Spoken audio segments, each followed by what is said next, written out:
Welcome back, my friends, to the show that never ends. I'm Brandon Ware. You're watching Angel 65, my channel for all things music related, both my own music and music reviews. Today we are on Chapter 6 of the Beatles Deep Dive, where we are discussing Live at the BBC, Volume 1 and 2. This is the sole audio in this entire deep dive that I am brand new to. I have never heard either of these compilations before. It was always something I intended to add to my collection, and for whatever reason just never got around to. But once I decided that I was going to do this Beatles deep dive, I went ahead and picked this up. I found the two albums bundled together, remastered from BBC Capital UME.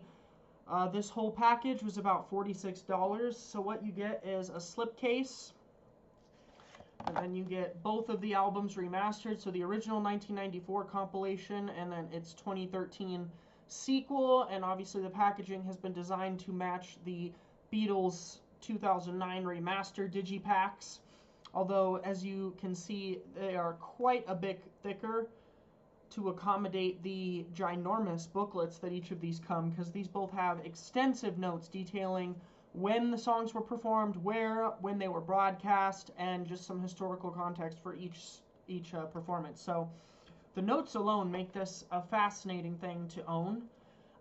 We'll start here. So I'm not going to go track by track because there's some repeated tracks on both, but the packaging itself is really lovely. I really enjoyed this, and the booklet itself has very extensive notes and some nice pictures, most of which I've not seen before. They might have been published, but I've not seen them. So you get all of this is done by Kevin Howlett, who did most of the notes in the remasters box set, as well as notes for the newer Super Deluxe editions. But the track by track details are really nice. I'm not sure how closely this replicates the original booklet that would have come with the original 1994 compilation. I'm not sure if it looked exactly like this or not because I never owned it, but it is a wonderful 48-page booklet that goes into detail about each of the performances. So overall there's something like 23 speech tracks, and let's see, there's 30 songs that received their first ever release. And then the second one follows pretty much the same format. The difference is the sleeve is white and we get colorized photos, but they are the same photos. And a booklet which follows much the same design, although Volume 2 does include an introduction by Paul McCartney, which is interesting. So what did I think of these? Well, having not heard them before, it was certainly fascinating to go through them.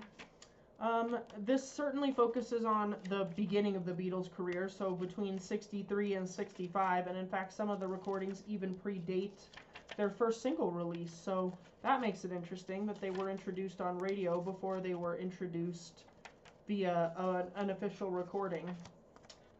I will say that many of the earliest tracks, they're not notably different from the studio versions, and of course the sound quality is not as good. The booklets make it clear that although not all of these transmissions were done live on air, they were recorded to mono tape, and so in only a few cases would they have done overdubbing by copying to another mono tape and playing along with it. Not even a typical bouncing down process, but literally just overdubbing to themselves in a very primitive way. But more often than not, these are just cut straight to tape, and these are live performances, even though they're not all live in front of an audience.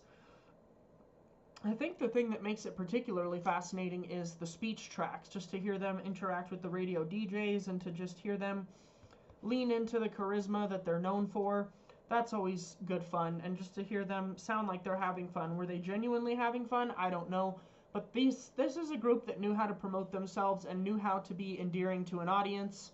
The OnePlus video compilation proves that repeatedly, and this certainly just added to that vibe. So I had a lot of fun listening to it, and it was also really fun to hear many covers that they never performed on their albums, such as I Forgot to Remember to Forget, the Hippie Hippie Shake, Glad All Over, things like that. It was fun to hear those. Memphis, Tennessee, And they do good arrangements of those songs, so it was enjoyable to hear that. Would I say that it's worth buying or is necessary? It depends. It depends on how interested you are in the Beatles' early career. If you're more of a fan of the later period, 66 and onward, where things got more experimental, then you don't get much of that here. This is pretty raw and uncut, just them performing basic arrangements of fairly basic songs. So it's not necessarily indicative of where they would be going. None of the arrangements are particularly complex, grandiose, or have anything that would recommend them over their later period. But if you are a fan of their earlier period, which I am, I appreciate just what they did in their first 3.5 years, really getting the audience on their side so that they could take those experimental risks in the second half of their career. Then this just gives you a further indication of why they were so popular and why they were so endearing. The speech tracks are good fun, and On Air has interviews with each of the 4 members, just solo one-on-one interviews with the 4 of them. 2 of them are on the first disc, 2 of them are on the second disc, and those were fascinating to hear. They were about 7.5, 8 minutes each, and while they're not totally candid, they did ask some interesting questions about the Beatles' personal lives and just their influences and their personal musical tastes and visions within and outside of the band. So that was fascinating to hear. Of course, I am sure the Beatles, knowing that they were on record, probably hid some information that they might have otherwise shared. So I'm not sure how authentic it is, but it sounded authentic enough, and it was enjoyable to hear their perspectives. The packaging is great. It's certainly worth hearing. I think they're cool, and it gives a further indication of some of the other songs that would have been in their repertoire before they focused solely on originals. Paul McCartney says as much in his essay, that they often looked at the B-sides of American imports and things that weren't as popular so that other beat groups of the time couldn't copy their act exactly. They wanted to get stuff that was a little more obscure and less known, and eventually they just started writing their own songs so that nobody could copy them. Very short video, because I don't think that there's too much insight to add. I don't see the point going track by track, since there's a lot of repeated information, and as I said at the beginning, not much of it deviates significantly from the album versions that you're used to. But as a historical document, I think it's fascinating. I think the liner notes alone are really worth reading and are cool to check out. So this comes highly recommended. In terms of like the actual content on it, in relation to the rest of the Beatles' career, like for me, this is not as interesting as some of the other stuff, particularly the anthology compilations, which I'll be reviewing next. But for my own personal like listening enjoyment, I would probably give this like a 4 out of 5, because I'm not sure how often I'll go back to it. But the package itself would get a 5 out of 5 if it were a little bit cheaper. I do think $46 for 4 CDs, about 4.5 hours worth of content, and the notes, while there's a lot of material here, I do think that's a little bit steep. I'm not sure if you can find it for cheaper. Maybe it's cheaper to buy them separately or buy used copies, etc. Maybe you had the original 94 compilation. This is remastered and claims that it sounds better than the 94 compilation because digital technology progressed.